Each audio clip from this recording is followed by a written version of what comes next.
चमचमाते राजमहल में हर दिन उत्सव होता था, पर राजकुमार आर्यन का दिल वीरान था। वो एक योद्धा था, पर उसके दिल को अब तक कोई जीत नहीं पाया था। एक दिन शिकार के दौरान उसका घोड़ा एक अनजान रास्ते पर बढ़ चला। घना जंगल था, हर तरफ रहस्यमय सन्नाटा। तभी उसे सुनाई दी पायल की मधुर झनकार और गीतों की गूंज।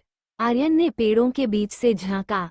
वहां जलती हुई आग के चारों ओर बंजारे नाच गा रहे थे, लेकिन उसकी नजरें सिर्फ एक पर टिक गईं, एक लड़की जिसकी आंखों में काजल का जादू था, जिसका चेहरा चांदनी से भी ज्यादा चमक रहा था।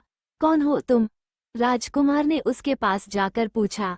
मीरा, लड़की मुस्कुराई। बंजारा हूँ, बंदिशों से परे हूँ। राजकुमार मुस्कुरा दिया। शायद पहली बार उसे किसी के शब्दों में सच्ची आजादी महसूस हुई थी। प्लीज दोस्तों, आगे बढ़ने से पहले आपसे सिर्फ एक ही रिक्वेस्ट है, प्लीज चैनल को लाइक और सब्सक्राइब जरूर कर दीजिए। हर रोज आर्यन जंगल आता और मीरा से मिलता। वे झील के किनारे बातें करते, फूलों के झुरमुट में हंसते, तारे गिनते और एक दूसरे की आंखों में डूब जाते। तुम राजकुमार हो? मीरा ने एक दिन कहा। क्या तुम सच में मुझसे प्रेम करते हो? आर्यन ने मुस्कुराते हुए कहा, अगर प्रेम पिंजरे का मोहताज होता तो पक्षी भी कभी उड़ान नहीं भरते। मीरा उसकी आंखों में देखती रही। शायद उसे पहली बार एहसास हुआ कि प्यार सच में किसी बंधन का मोहताज नहीं। योजक चिन्ह, योजक चिन्ह, योजक चिन्ह। लाज डायमंड भाग 3। राजमहल में बवंडर। जब ये खबर राजमहल पहुंची तो वहां कोहराम मच गया। राजा सिंहासन पर गुस्से से बैठा गरजा, एक राजकुमार बंजारों से प्रेम नहीं करता। ये राजपरिवार की इज्जत के खिलाफ है। राजकुमार चुप खड़ा रहा, फिर दृढ़ता से बोला, अगर प्रेम राजाओं का नहीं होता तो दुनिया में प्यार का अस्तित्व ही खत्म हो जाता। राजा ने सैनिकों को आदेश दिया, उस बंजारन को यहाँ लाया जाए। योजक चिन्ह, योजक चिन्ह, योजक चिन्ह। लाज डायमंड भाग 4। मीरा की कैद और राजकुमार का विद्रोह। मीरा को पकड़कर महल में लाया गया। उसे अंधेरी कोठरी में डाल दिया गया। जब राजकुमार को पता चला तो वह क्रोध में आग बबूला हो गया।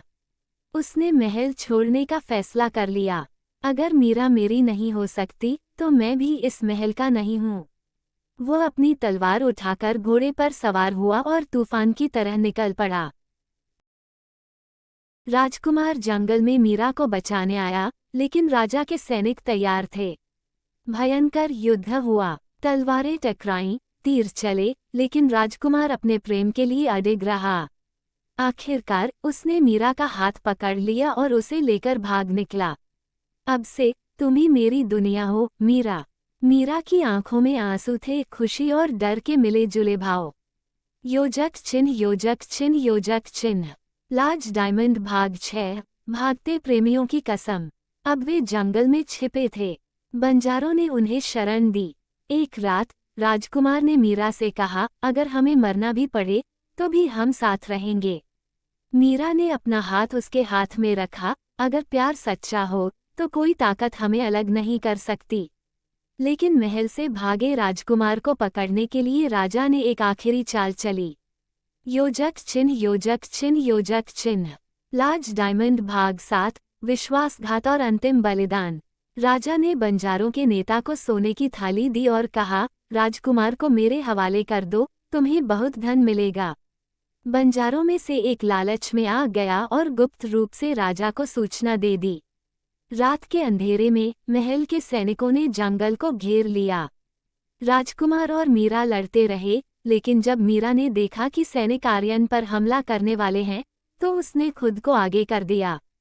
तीर मीरा के सीने में जा धंसा। राजकुमार चीख उठा, मीरा। मीरा मुस्कुराई, मैं तुम्हारी थी, तुम्हारी रहूंगी जन्मों तक। और उसकी आंखें धीरे धीरे बंद हो गईं। योजक चिन्ह, योजक चिन्ह, योजक चिन्ह। लाज डायमंड भाग 8। अमर प्रेम की गूंज। राजा को जब अपनी गलती का एहसास हुआ तो उसने सिर झुका लिया। राजकुमार ने महल लौटने से इनकार कर दिया। उसने मीरा की याद में खुद को संसार से दूर कर लिया। आज भी जब कोई प्रेमी जंगल में जाता है तो चांदनी रात में उसे दो परछाइयां दिखाई देती हैं, एक राजकुमार की, जो मीरा का हाथ थामे खड़ा होता है। दिल टूटना, प्रेम अमर है, बस उसे समझने के लिए सच्चा दिल चाहिए। दिल टूटना।